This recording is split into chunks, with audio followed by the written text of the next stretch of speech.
So guys आज finally जो है हम लोग अपने सीक्रेट वॉरियर्स के एपिसोड का फिनाले में आपके साथ शेयर करने के लिए जा रहा हूँ। आज हमारी इस पूरी की पूरी सीरीज़ का यहाँ पे एंड होगा और हम देखेंगे कि किस तरीके से सारे के सारे सवालों के जवाब हमें मिलते हैं, किस तरीके से खूबसूरत तरीके से इस पूरी की पूरी सीरीज़ को कंक्लूड किया जाता है। तो आज मैं यहाँ पे आपको कोई रिकैप वगैरह नहीं देने वाला हूँ, क्योंकि मैं जानता हूँ कि आप सब इस सीरीज़ को मेरे साथ फॉलो कर रहे हैं, जो कि काफ़ी कम ही लोग हैं। लेकिन जितने भी लोग हैं उनको सबका पिछले एपिसोड के ऊपर इतने ज़बरदस्त रिस्पॉन्स आया कि मुझे अब कोई परवाह ही नहीं है कि इस वीडियो के ऊपर कितने व्यूज़ आते हैं, कितने लोग इसको शेयर करते हैं या नहीं करते हैं। जो लोग भी इसको देखेंगे मैं जानता हूँ कि वो उसको एंजॉय करने वाले हैं। तो आई होप कि आपने अब तक सीक्रेट इन्वेजन के अंदर जो कुछ भी होते आया है उस सब को फॉलो करते हुए आ रहे हैं। तो आज की इस वीडियो के अंदर आपको काफ़ी ज़्यादा मज़ा आने वाला है, क्योंकि हम एक कंक्लूजन की तरफ जा रहे हैं। तो चलिए बिना किसी और बात के फ़ौरन से अपने आज की इस वीडियो को स्टार्ट करते हैं।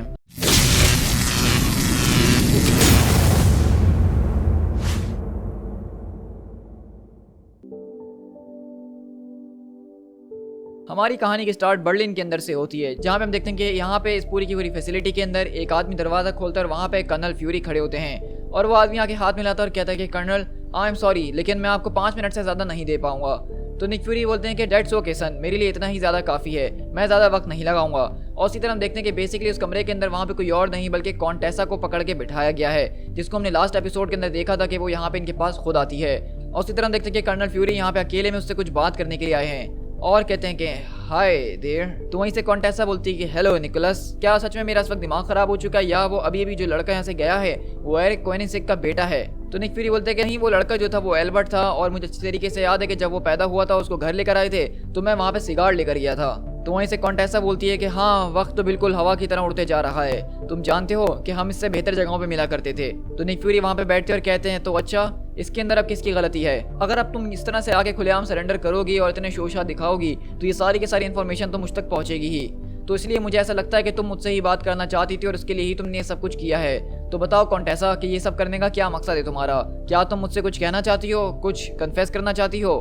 लेकिन वहीं से कॉन्टेसा एकदम सीरियस होती है और पूछती है कि मुझे बताओ कि तुमने ये सब कैसे किया निकोलस। तो निक फ्यूरी बोलते कि क्या मतलब मैंने क्या किया, मुझे कुछ समझ में नहीं आ रहा, बस मैं इतना जानता हूँ कि मैं जीत गया। और ये देख के कॉन्टेसा बोलती है मुझे इससे ज्यादा जानना है निक, मैं जानना चाहती हूँ कि इसके अलावा कि तुमने ये सब किया कैसे। तो निक फ्यूरी बोलते हैं कि ये सारा का सारा खेल तमाशा तो उसी वक्त खत्म हो चुका था जब मगरडान ने वहां पे सारे के सारे ज़ोडिएक प्रोटोकॉल्स के खिलाफ जाने की कोशिश करी थी। उसका अंत तभी हो चुका था जब उसने वहां पे सारी की सारी मशीनरी का दोबारा से इस्तेमाल करना शुरू करा। जब वो बॉक्स उसके हाथ लगा, जब वो हाइव उसके हाथ लगा, तो उसके जरिए उसने अपने सारे के सारे लेवाइथन सोल्जर्स को रिजरेक्ट करने की कोशिश करी। लेकिन उस वक्त ये सारी की सारी बातें वो नहीं जानता था कि उसका जो सिस्टम है जिसके जरिए वो ये सब कुछ कर रहा है उसके ऊपर हमारा पूरा का पूरा कंट्रोल मौजूद है। और इसी तरह में दिखाया जा रहा था कि किस तरीके से यहाँ पे मगरडान जो है वो बेसिकली उस बॉक्स के जरिए सारे के सारे लोगों को रिजरेक्ट कर रहा होता है और अपना वही कोड बोलता है, डिसाई ऑफ कैप्रिकॉन ज़ोडिएक। और वहीं से निक फ्यूरी बताते हैं कि हमने बस करा इतना कि उनके सारे के सारे सिस्टम के अंदर थोड़ी सी छेड़छाड़ कर दी, हमने उनको कुछ ज़्यादा ही एनर्जी फीड कर दी जितनी उनको ज़रूरत नहीं थी। इतनी ज़्यादा एनर्जी के वो उनके अंदर जल रही थी, उनको जिंदा रख रही थी, लेकिन एक छोटे पीरियड के लिए। इस सब को करने के लिए सबसे ज़्यादा ट्रिकी पार्ट जो था वो टाइमिंग की थी कि आखिरकार हम उनको कितनी एनर्जी से फीड करें जो कि ठीक इस टाइम पे जाके उनकी बॉडी एक्सप्लोड करना शुरू करें। ये एक हमारे लिए बहुत ही बड़ा चैलेंज था। लेकिन अपेरेंटली द प्रोफेसर जो थे वो मैथ्स के अंदर काफ़ी ज़्यादा तेज थे और उसने इस सब का हल निकाल ही लिया। तो वहीं से कॉन्टेसा बोलती है अब आखिरकार ये प्रोफेसर कौन है? तो निक फ्यूरी बोलते हैं कि तुम्हें उसके बारे में चिंता करने की जरूरत नहीं है। तो वहीं से वो कहती है वेल, अगर ऐसी बात है तो तुम्हारा ये सारा का सारा प्लान ठीक तरीके से काम नहीं करा, क्योंकि ओरायन वो अभी भी जिंदा है और वो मरा नहीं है। तो निक फ्यूरी बोलते हैं कि श्योर, जो मैंने प्लान किया था वो बिल्कुल काम कर दिया है जैसा मैं करवाना चाहता था। हाँ, ये बात अलग है कि एक ऐसे आदमी को मारने में ज्यादा वक्त लगता है जिसने अपने पीछे हजारों लोगों का काम तमाम कर दिया हो।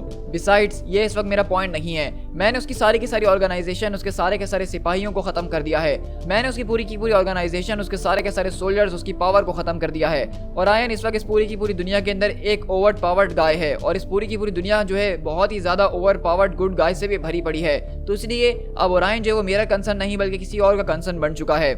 और इस पूरी की पूरी लंबी कहानी का यही सबसे ज्यादा शॉर्टेस्ट वर्जन है जो कि मैं तुम्हें यहाँ पे बैठ के सुना सकता हूँ। तो कॉन्टेसा बोलती है कि वेल तुम्हें। और इसी तरह देखते हैं कि निक फ्यूरी ने बताया कि किस तरीके से उन्होंने जो सारे के सारे लेवाइथन के सोल्जर्स को मारा वो उस तरीके से मारा कि उन्होंने उनके सिस्टम्स के अंदर छेड़छाड़ कर दी थी। जिन चैम्बर्स के जरिए उनको रिजरेक्ट किया गया था, निक फ्यूरी ने उनके अंदर एनर्जी को ज्यादा फीड कर दिया था और वो एनर्जी उनकी बॉडी के अंदर एक टाइम तक ही रही और उसके बाद वो एक्सप्लोड करके बाहर आ गई। और ये सब निक फ्यूरी ने अपने प्रोफेसर यानी कि डेविड थॉमसन की मदद से किया है।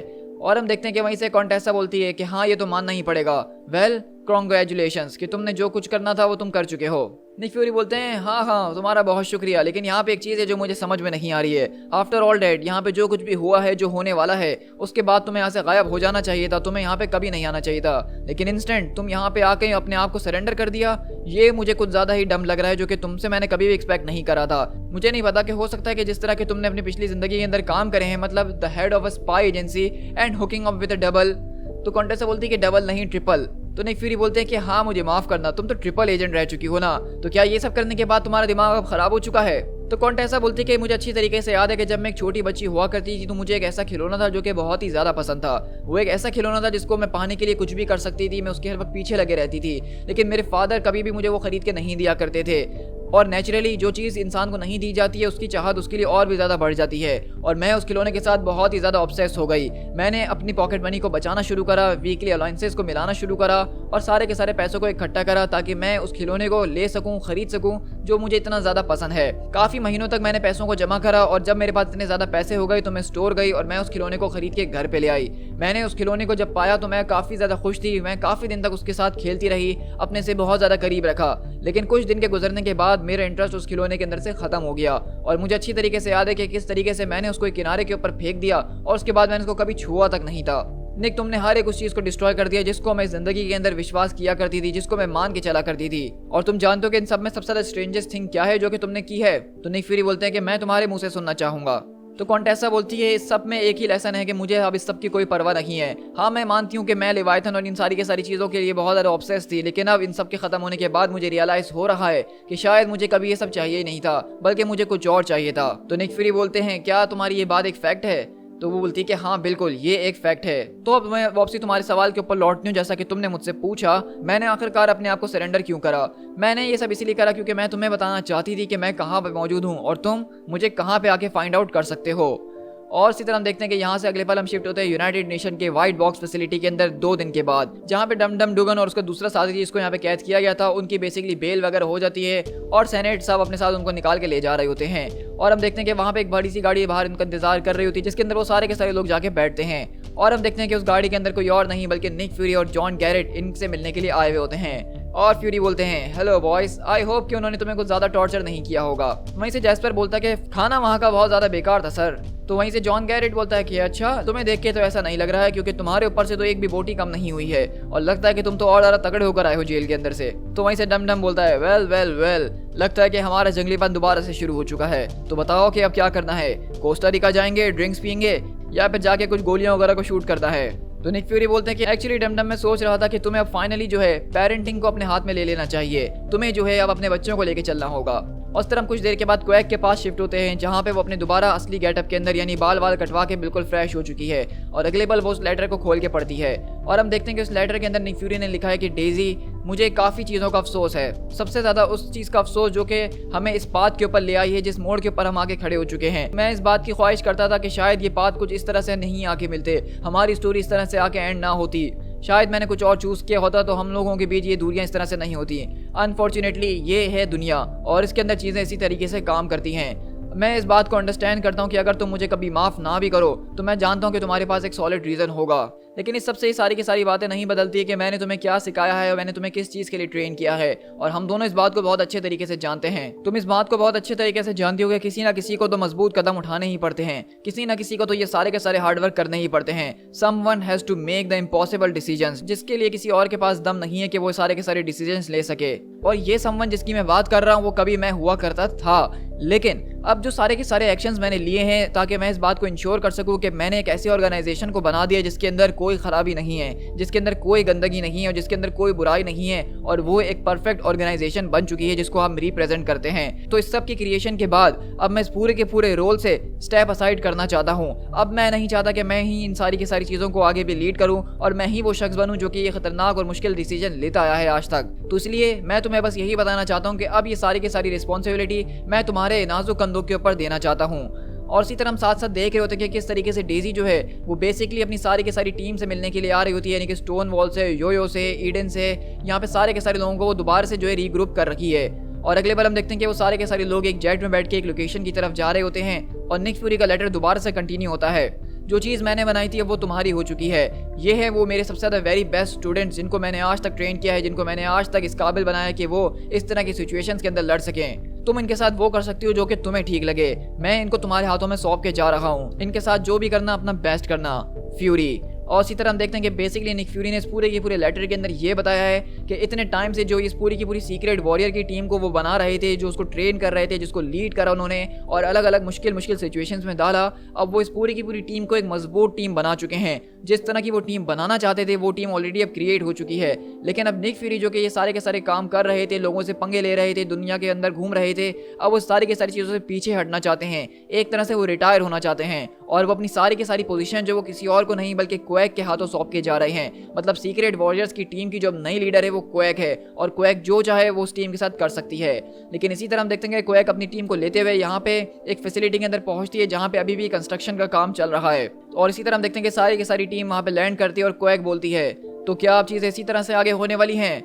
Fair enough. अगर इस सारी की सारी स्टोरी को सुनो तो ऐसा लगता है कि सच में एक बहुत ही ज़्यादा अमेजिंग, एक बहुत ज़्यादा राइटिस स्टोरी है। एट फर्स्ट एक टीम को रिक्रूट करना, उसको ट्रेन करना और उसके बाद उसको लीड करना सुनने में काफ़ी ज़्यादा अच्छा लगता है। मेरे लोग मेरी टीम, ये वो सारे के सारे हिडन सुपर हीरोज है जिनको बोथ कैटरपिलर फाइल्स और बेटर डेज लॉन्ग गोन से लिया गया है। यानी कि ये वो सारे के सारे हॉलिंग कमांडोज हैं जो कि निक फ्यूरी के साथ वर्ल्ड वॉर 2 के अंदर लड़ा करते थे। ये वो हीरोज हैं जो कि इस बात को अंडरस्टैंड करते हैं कि इन दोनों बातों के बीच एक बहुत बड़ा डिफरेंस है कि किस तरीके से चीज़ें चल रही हैं और उनको किस तरीके से चलना चाहिए। और एक साथ मिलके जस्ट मे बी शायद अगर हम एक साथ मिल जाएं तो हम वो सारी की सारी चीज़ें कर सकते हैं जो कि किसी एक इंसान के लिए करना इम्पॉसिबल है। और इसी तरह हम देखते हैं कि अगले पल जब यहाँ पे क्वैक अपनी एंट्री मारती है इस पूरे के पूरे बेस के अंदर, तो हम देखते हैं कि यहाँ पे सिर्फ यहाँ पे उसकी कैटरपिलर की टीम शामिल नहीं है, बल्कि यहाँ पे जो है बेसिकली पियर्स वाली जो एक टीम थी जो कि ब्लैक टीम थी वो भी यहाँ पे मौजूद है। इसके अलावा हॉलिंग कमांडोज भी मौजूद हैं। और इसके अलावा अगर आप यहाँ पे बैकग्राउंड के अंदर नोट करेंगे तो हमें यहाँ पे वो एरीज वाला आदमी भी नजर आ रहा है जिसकी एक बहुत बड़ी सी दाढ़ी है।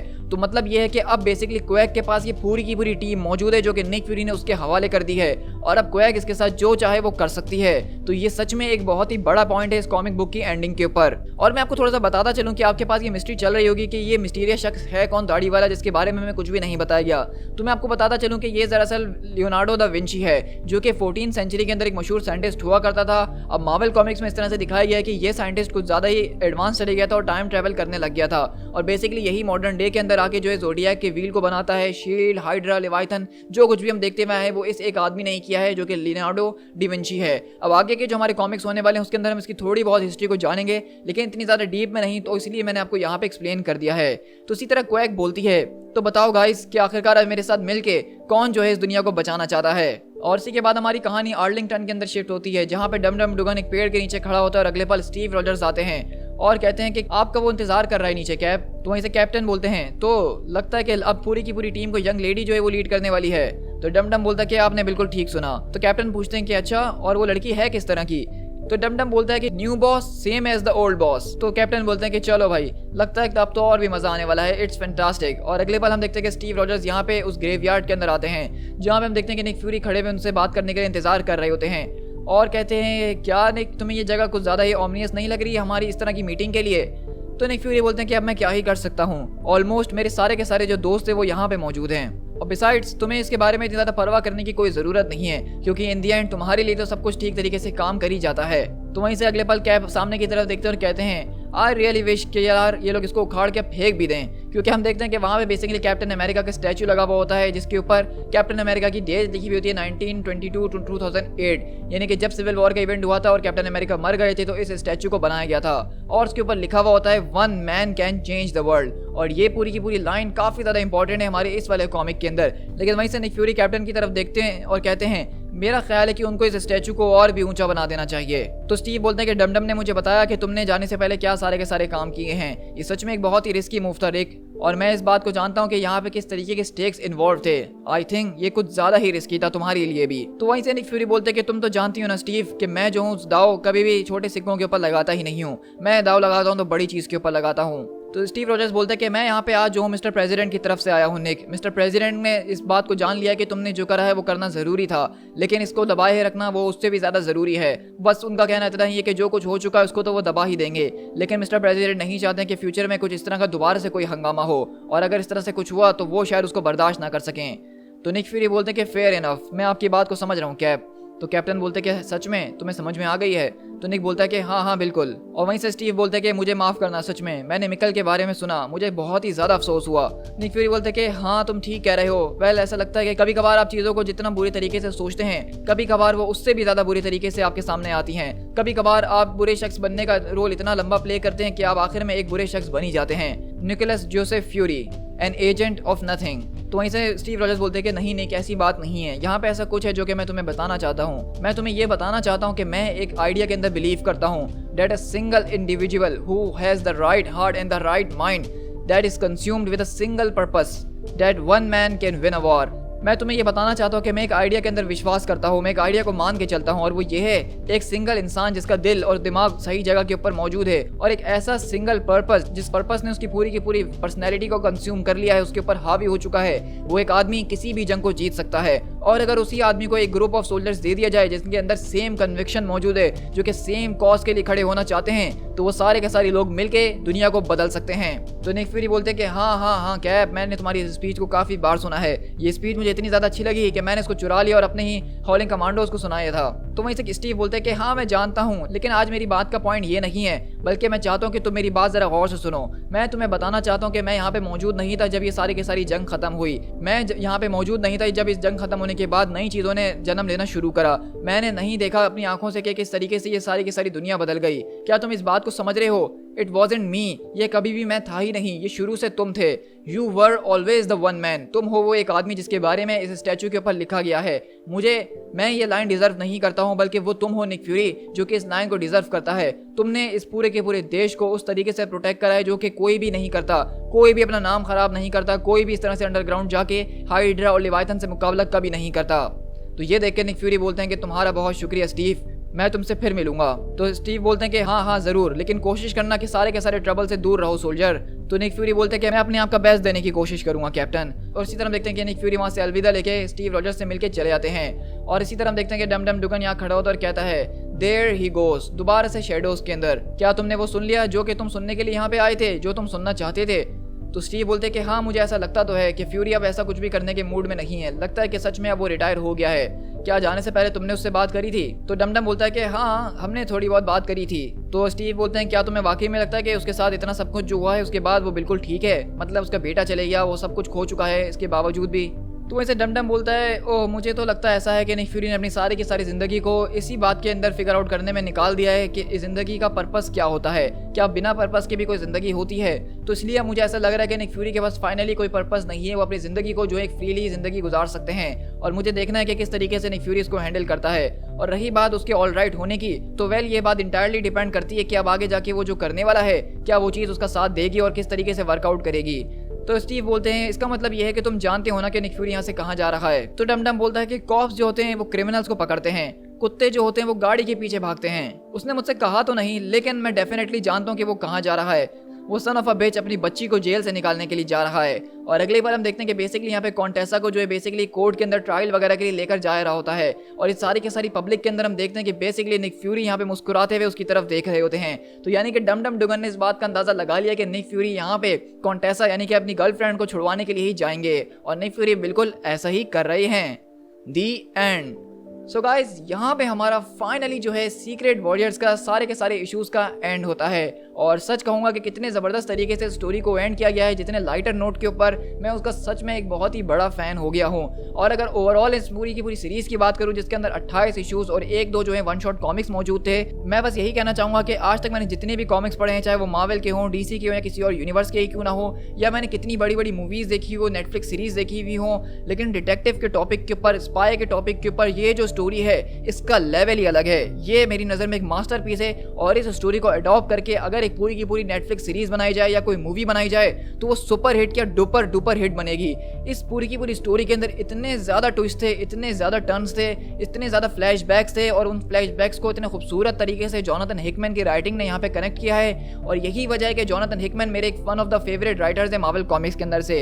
ये वही राइटर है जो कि फैंटास्टिक फोर के ऑसम ज़बरदस्त किस्म के इशूज़ को लिख रहे हैं, जो कि हमारे चैनल पर एक ऑनगोइंग सीरीज़ है। जोनाथन हिकमैन ने ज़बरदस्त तरीके से सीक्रेट वॉर का पूरा इवेंट लिखा है। और ये बात मैं समझ चुका हूँ कि आखिरकार जोनाथन हिकमैन को इतना ज़बरदस्त राइटर क्यों माना जाता है। और मेरी नज़र में ये एक जोनाथन हिकमैन की एक ऐसी स्टोरी है जो कि बहुत ही ज़्यादा अंडररेटेड है। मुझे नहीं लगता कि आप में से शायद पहले किसी ने इस स्टोरी के बारे में सुना भी होगा या जानते भी होंगे, लेकिन इस स्टोरी को जिन लोगों ने मेरे साथ आखिर तक देखा है, मैं जानता हूँ कि इन वीडियोज़ के ऊपर बिल्कुल भी व्यूज़ नहीं आ रहे हैं, क्योंकि यहाँ पे हमें एक्शन और मिर्च मसाला देखने को नहीं मिल रहा है और ज़्यादातर लोग कॉमिक्स के अंदर वही तलाश करते हैं। लेकिन जो भी लोग इस पूरी की पूरी स्टोरी को देख रहे थे, कमेंट कर रहे थे, मैं उनको दिल से शुक्रिया अदा करना चाहूँगा कि उन्होंने इस पूरी की पूरी सीरीज़ को मेरे साथ एंड तक एंजॉय करा है। मुझे कभी भी जो है अपने चैनल के ऊपर व्यूज़ की परवाह होती ही नहीं है कि यहाँ पे 500 व्यूज़ आ रहे हैं, 1000 व्यूज़ आ रहे हैं या 50,000 व्यूज़ क्यों नहीं आ रहे हैं। मैं अपनी पूरी की पूरी टाइमलाइन को फॉलो कर रहा हूँ और उसके अंदर जो भी स्टोरी आएगी मैं आपके साथ शेयर करूँगा।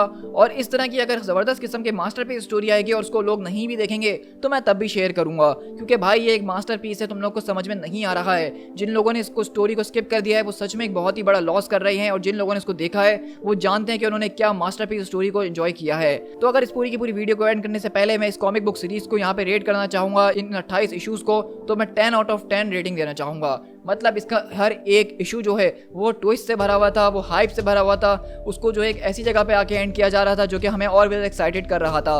एक स्पाई के ऊपर, एक पूरी की पूरी डिटेक्टिव और एजेंसीज के ऊपर जो स्टोरी मैंने आज तक पढ़ी है, ये एक मास्टरपीस है। मेरे लिए हिसाब से इससे ज़्यादा बेहतर स्टोरी शील्ड, हाइड्रा और लेवाइथन के हवाले से कोई बन ही नहीं सकती थी। तो मैंने तो स्टोरी को सच में बहुत ही ज़्यादा एंजॉय करा है और आई एम श्योर कि आप सब ने भी किया होगा। तो इसलिए वीडियो के नीचे कमेंट ज़रूर कीजिएगा, बताइएगा कि आपको मेरे नरेशन का तरीका कैसा लगा, ये सारी की सारी वीडियो का तरीका कैसा लगा। और मैंने भी ये पूरी कोशिश करी कि मैं आपका कोई भी जो यहाँ पे स्पॉइलर ना दूँ पूरी की पूरी सीरीज़ के अंदर। जब कॉमिक के अंदर ट्विस्ट आ रहा था तो मैं तभी आपको वो ट्विस्ट बता रहा था, उससे पहले मैंने पूरी कोशिश करी कि मैं कोई स्पॉइल ना करूँ। जिस तरीके से मैंने इसको पढ़ के एक्सपीरियंस करा, मैं चाहता था कि आप लोग मेरी वीडियो सुन के इसको उस तरीके से एक्सपीरियंस करें। तो प्लीज़ आप लोग चैनल को ज़्यादा से ज़्यादा सपोर्ट कीजिए, वीडियो को शेयर कीजिए, लाइक कीजिए, और सब्सक्राइब करने के लिए मैं नहीं कहूँगा। मैं जानता हूँ कि अगर आपको ये वीडियो पसंद आई है, आपने इसको एंड तक देखा है, तो आप ऑलरेडी चैनल के ऊपर एक बहुत ही बड़े स्टोरी के फैन हो गए होंगे, और मैं जानता हूँ कि आप खुद ही सब्सक्राइब करके जाएंगे ही। सो गाइस, मुझे फेसबुक और इंस्टाग्राम पे जरूर फॉलो कीजिएगा ताकि आप जान सकें कि अब हमारी अगली सीरीज कौन से होने वाली है। और साथ ही साथ मेरे दूसरे चैनल को भी सब्सक्राइब कीजिएगा, स्पीड टाइगर एक्सप्लेन को, जहाँ पे अपनी सीरीज, मूवीज, ट्रेलर्स और हम लोग दूसरी चीज़ों के ब्रेकडाउन वगैरह, रिव्यूज वगैरह कर रहे होते हैं, जो कि हम अपने सिर्फ उसी चैनल के ऊपर करते हैं। So guys, this is speed tiger. मिलते हैं अपने किसी और कॉमिक बुक सीरीज के साथ। Till then, thank you so much.